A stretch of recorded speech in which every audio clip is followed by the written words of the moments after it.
Welcome to the Daily Dose of B podcast. I'm your host, Brittany, and I'm about to give you a window into the mind of yours truly. In a world where journaling is passé and self-awareness is deficient among us all, here's your Daily Dose of B. Another episode. Today we are going to talk about parasocial relationships and the rise of OnlyFans and lots of other cool stuff. So, at least cool to me. I'm recording right now. It's Tuesday, and Tuesday is my stand-up comedy day. So every Tuesday, or close to every Tuesday, I torture myself by going to a local brewery, and I only stay until like 9 o'clock, so relax. I'm not for the streets out here with these clubbing hoes. No, just kidding. But I'm definitely not like going out. It's really just to go try and be funny and see if I can make people laugh. And sometimes I do. I did a little bit of research for today's podcast because, you should be speaking from an informed place. And I feel like a lot of the information that I have gathered over the last few years where, there's been such a rise in parasocial relationships and social media and OnlyFans, which are all facilitators to these parasocial relationships, I have only participated in them from like a creator standpoint. So I have produced content, a lot of content, since I started owning a business, right? Because one of the things you have to do to make yourself make money, unless you're going to go door to door and canvas and meet people in real life, which, as we all know, super difficult, okay? That's why we're all using dating apps and being stupid, because doing the in real life thing is difficult. And I found social media to be really easy to learn because I was, I am a millennial and I was already pretty good with the internet and social media. I liked it a fair amount. I was like a late adopter both to MySpace and to Facebook. Like all of my friends already had it by the time I got on the train. So I was definitely not one of those people who are just like waiting for a new thing to come out for me to be Miss Popularity, because I was not popular really literally ever. I'm probably the most followed person from my high school. Like if I was to count all of like the likes and follows I have like across accounts, I probably would be like, I probably am one of the more popular people, which is so weird and so bizarre. It's a weird world that I like actually exist in right now, because that definitely was not my lived experience, but it was cool. It's cool to be popular when you're young. When you're old, it doesn't really mean anything. It's just vanity metrics, right? And to me, the only thing that's really important is that like I get messages every day that someone feels helped. Like someone feels like they know more about themselves. They feel like they have hope that there are other women out there that are awake and aware, and that it's hopeful for them. They're dating, activities. They're like hopeful that, there are more women like me, hypothetically, whatever that means. Yikes. But yeah, so it keeps me going. That's the thing I like about having followers, is that if you're not watching this on YouTube, I air quoted that because I just think the whole schema is kind of creepy and weird, but yet here I am talking to an empty screen, knowing that this is going to be in someone's headphones, or they're going to be listening to it when they're folding clothes or something, which is odd. Or my own mother will be listening to it on her car ride into work or something, which is super cool. I love the idea of one-sided relationships, which is kind of what this is about. But for me, a parasocial relationship isn't really a social relationship at all. It's like just sort of me dumping my thoughts somewhere and then other people observing them. It's not a conversation, which is why this is going to be my last episode of me just going on a tangent alone. And I'm going to bring on a season 2 of Daily Dose of B, because Daily Dose of B is this podcast. It's what you've been watching. And I'm like almost to 50 shows, which is wild. And I started out just wanting to like every morning get up and give like a quick 6 or 7 minute like chit chat on whatever was on my heart, and I realized I was sort of like dumping my own personal life onto my podcast, and I didn't love that, just because it's kind of immature in some ways to pour your thoughts out without getting feedback, because I think it's really vital for us to talk, because that's how we know what we're thinking. But as my favorite clinical psychologist, Jordan Peterson, says, you kind of need to have someone to bounce it off of to see if any of your thoughts are even correct, right? And so you can refine them and figure out what you think, right? And have some pushback and sharpen yourself. So that being said, I'm going to start season 2 is going to be a modern dating season. And we're going to talk to men in all walks of life, all types of men, and we're going to learn what their lived experiences are in the dating sphere. And I'm really excited to do it. I'm going to try and reach out to like guys who are in dating apps that I feel like are emotionally unavailable or just not that interested in me and don't try to actually date me. I'm gonna be like, hey, like, I know you didn't really want to date me, but will you come on my podcast and tell me what dating's been like for you? I'm gonna be a weird person pitching this. But anyway, I am going to go ahead and get into today's topic, parasocial relationships. So if you don't know what a parasocial relationship is, I'm going to give you the quick and dirty definition of a parasocial relationship. So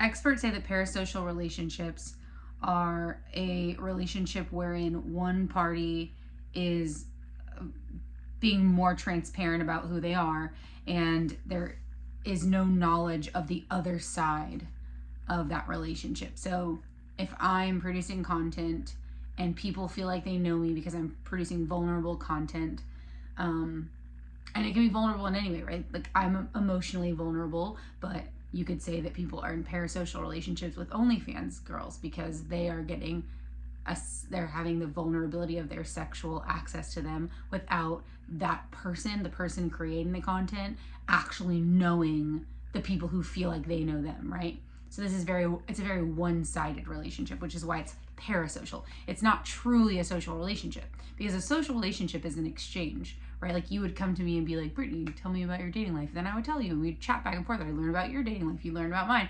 That's not what's happening, right? On this podcast or anywhere that you're viewing my content on the internet. You are just absorbing whatever I'm putting out to you, which may or may not be real, right? Because nobody really judges their real life perfectly and explains it actually as it's happening, right? It's all colored in the lens of our subjective view. But anyway, so here's a clinical psychologist talking about how she believes it's a Time magazine article, which laughable publication at this point. If you've been through COVID, you know. But she's trying to make the case, this clinical psychologist named Lynn Zubernis, that becoming a passionate fan of something puts you in a parasocial relationship. I kind of disagree with that. Like, I understand the premise, which is like, oh, I feel like I know all about these characters or all these players on this football team. I feel like I know them. Like, I know their stats. I know where they went to college. Like, I know things about them, and they don't know anything about me. So it's parasocial, right? In some small aspect. But I think to make the definition so convoluted that it includes like people who follow someone that they feel like they know intimately, like they would know what kind of humor they have. Like, I have guys who can send me like perfect memes, like exactly curated to something I would find funny, smart, interesting, and it's because they've been following me, right? They've been absorbing my personality through the parasocial relationship, and they can spit out something that I would value based on their observation of me. I feel like that is when it becomes a parasocial relationship versus just like a fandom, but she's comparing them.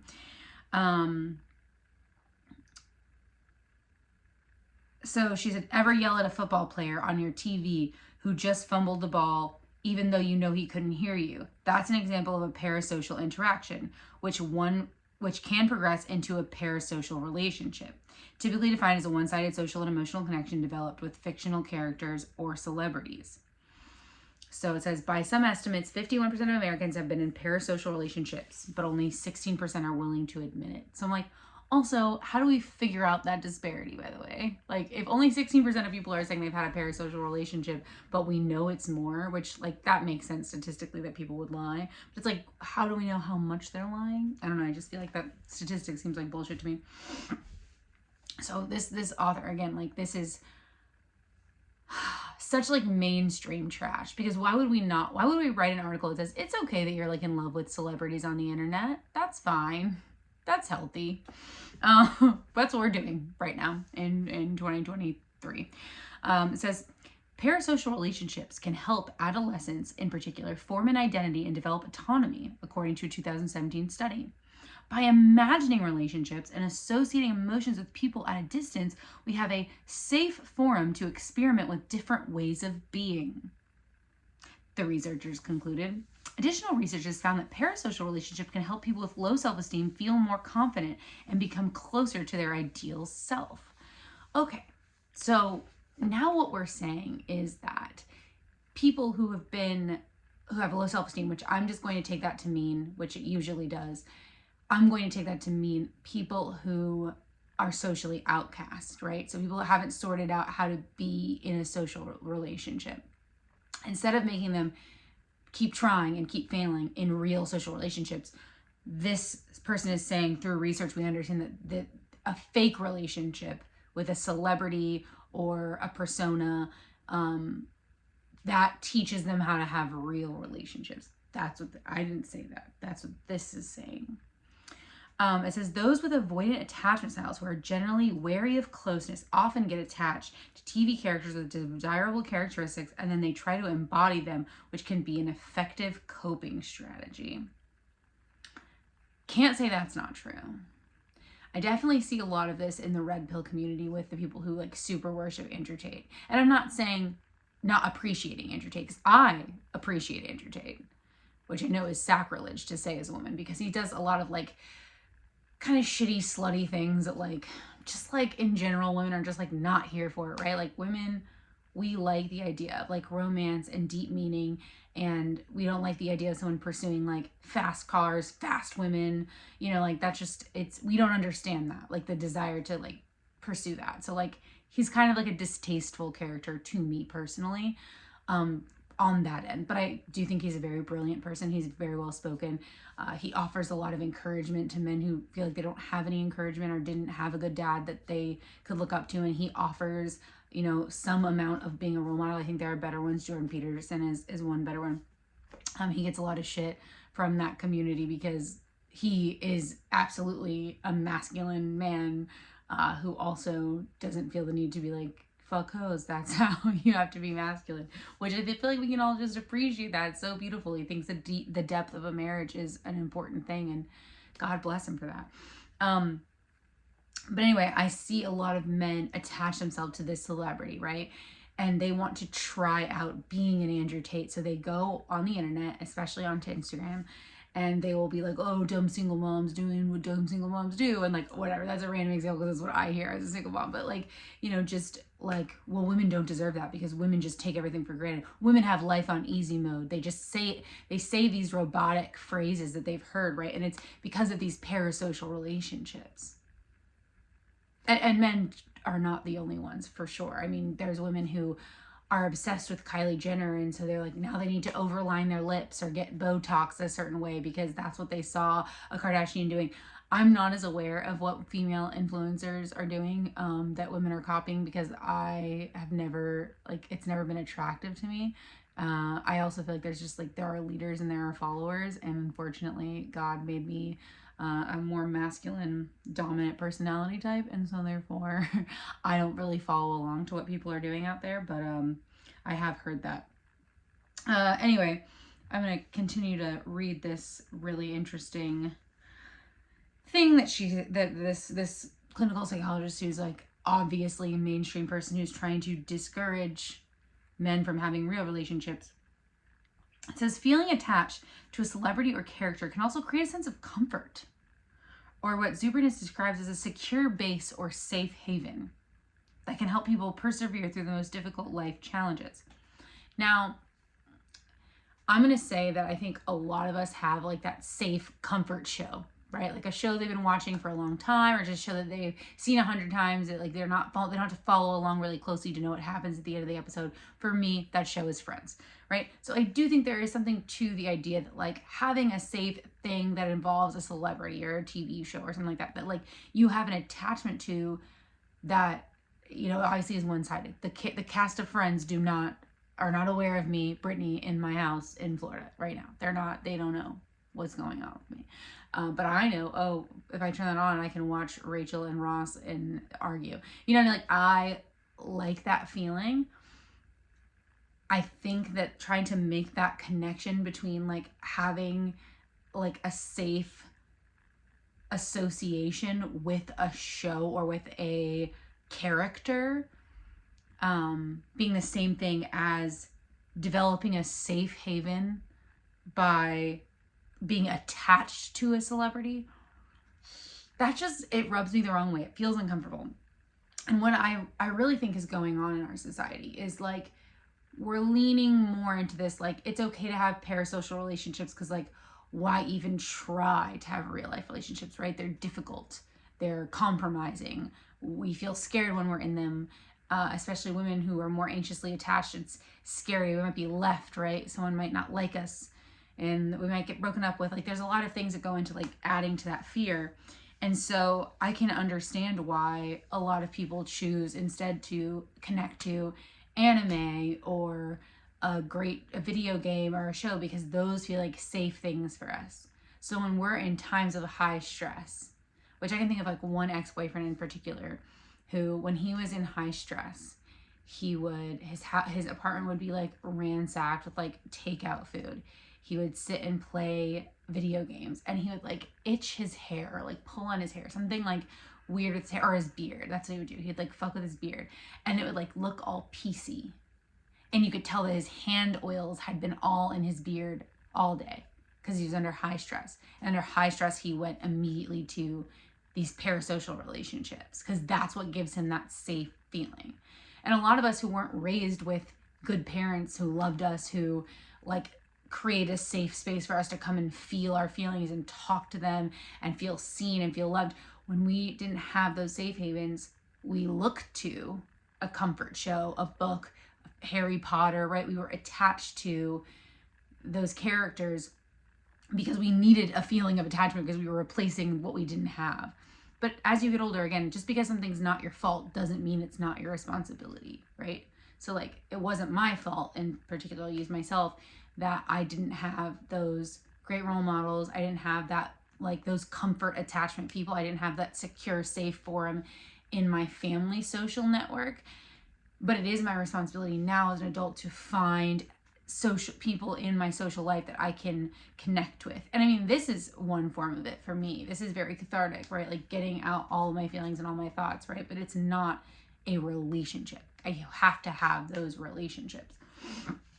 And I think it goes into, and that's why I want to touch on like the next kind of part of this podcast, is sort of like how it relates to OnlyFans.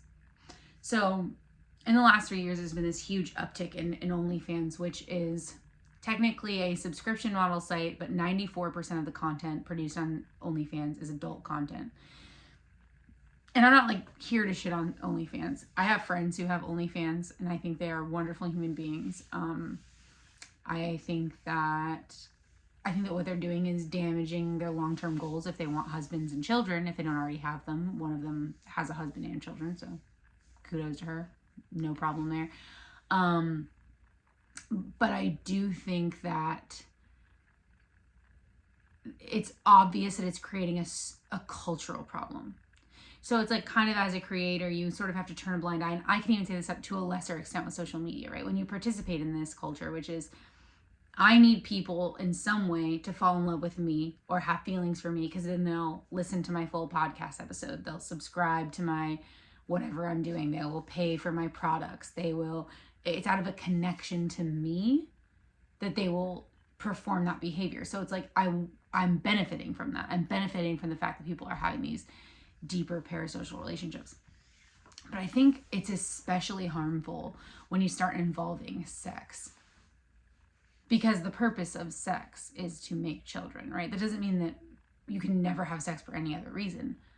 But then you're having sex outside of like the traditional reason to do it, right? So it's like, if you're going to drink orange juice and you buy a gallon of orange juice and you use it to make mimosas, that's not like the standard use for orange juice, right? The standard use for orange juice is just to drink it. or if you use it to marinate a chicken breast. You can totally do it.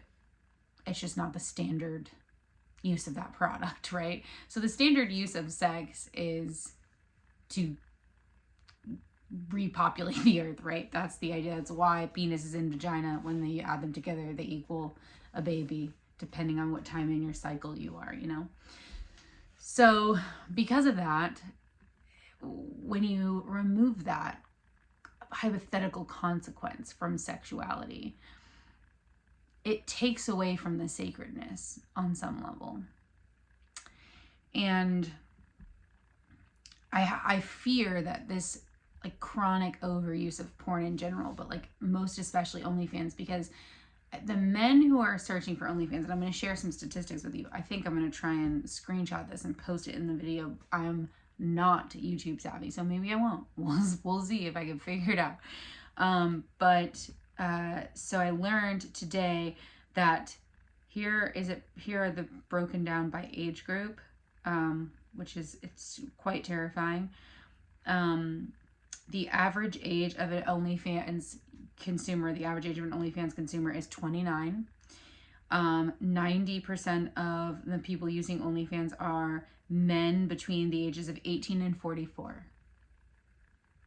So like these are men who should have meaningful relationships in their life. And it said that over 80% of those who use OnlyFans are married. So it's not even people who are not in relationships, because I would have suspected, there's sort of that cope of like, I don't use porn when I'm in a relationship. It's like it's a supplement for the real thing, right? But the statistics say no. I say that married men are using it at a very high rate. I also found it was interesting, this is kind of unrelated to the parasocial relationship aspect, but the average content creator is only making $180 a month. Can you imagine? Like, I could make $180 a month by like doing babysitting twice in 1 month. I can't imagine like trying to post content all the time in my nudes all the time just to make $180 a month. Like, and then know that like your children are going to see your nudes in the future. Like your family, I probably don't run into them. Your spouse's family and your spouse are like gonna, if they're not already on board, they're gonna have to see it at some point. Like, it's just so much risk for so little reward. So I was like, wow, that's wild.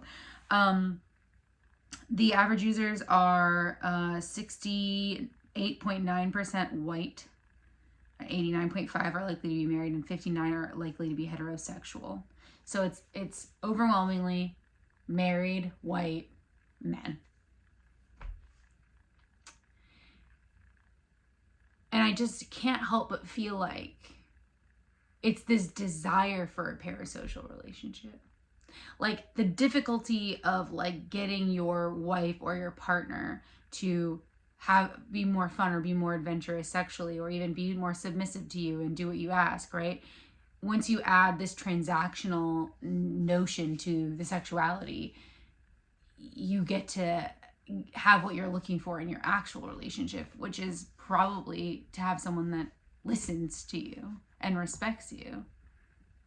And unfortunately, when you start showing money to a woman who needs money, or you start showing money to a person that wants to create content for money, you're going to end up with people that show you respect. Whether they truly respect you is a completely different thing. And they've done a lot of studies on this, that the top performers on OnlyFans don't even run their OnlyFans. It's likely a bunch of men. And that, most of the women who run on OnlyFans have some amount of disdain or disgust for the men that purchase their products, which is so sad, right? Because it's like you feel in your masculine energy, like I'm supporting someone and she knows me, she likes me, she tells me that like I'm her favorite client or whatever. It's the same game that strippers run on men, right? Men go into it somewhat naively, feeling like they're going to get their validation that they want, the sexual validation, but really they're not, because those women are not actually vested at all. It is very much a parasocial relationship. All of the connection is coming from your end, the person who wants the content. The person producing it is like the influencer or the celebrity. You have as much meaning to them as you do to, can't even think of anyone, to Patrick Mahomes.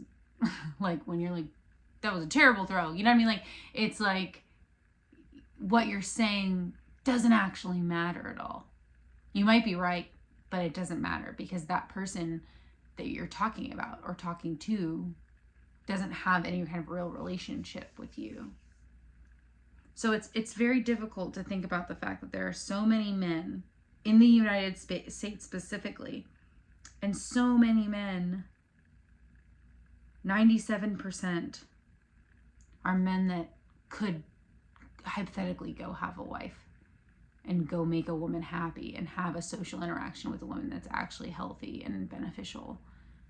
And instead, they're opting for these parasocial relationships. I really think that our generation is super lost. I don't know what the magic pill is to fix it either.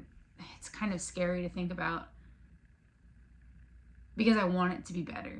I really do. Like, I want men to feel more empowered and more respected by women. And I want women to feel like men are worthy of respect.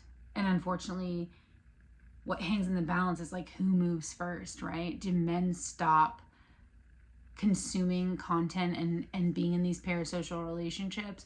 Or do women start drawing better boundaries around who gets their energy, who gets their sexuality, who gets their body? I really don't know. All I know is that no matter what this Zabinski or whatever her name is, I'm giving her a Polish name, Zuberness, this clinical psychologist who's on the copium trying to tell you why having a parasocial relationship is okay for you, it's really not healthy or safe. Even if your obsession is with Star Wars, or even if your obsession is with a video game, that feeling of safety that you feel with that content or with that content creator or with that fandom, whatever it is, it's supplanting a space for meaningful connection with human beings, which is what we are built for. And there's a great quote, which is so simple and it seems so obvious, but the longer you think on it, the more you're just like, wow, that's so deep and true. You can't plant a tree where there's a tree already growing. And so it doesn't matter what that tree is. If that's your worship of yourself, your worship of these influencers or celebrities, this worship of your football team, like whatever you're worshiping and holding on to and feeling safe with, it's supplanting the ability for a human being with an actual connection to you, with actual love for you, to help you feel safe and secure and loved and seen. And you all deserve that. And that's all I've got for you today. Review, like, subscribe, do all the things. I don't know how this works. Thanks for listening to my podcast, Daily Dose of B. I really hope you liked it. If you did, leave me a 5-star review. You know the drill. It'll help bump me in the algos, and I will love you forever. Have a great one.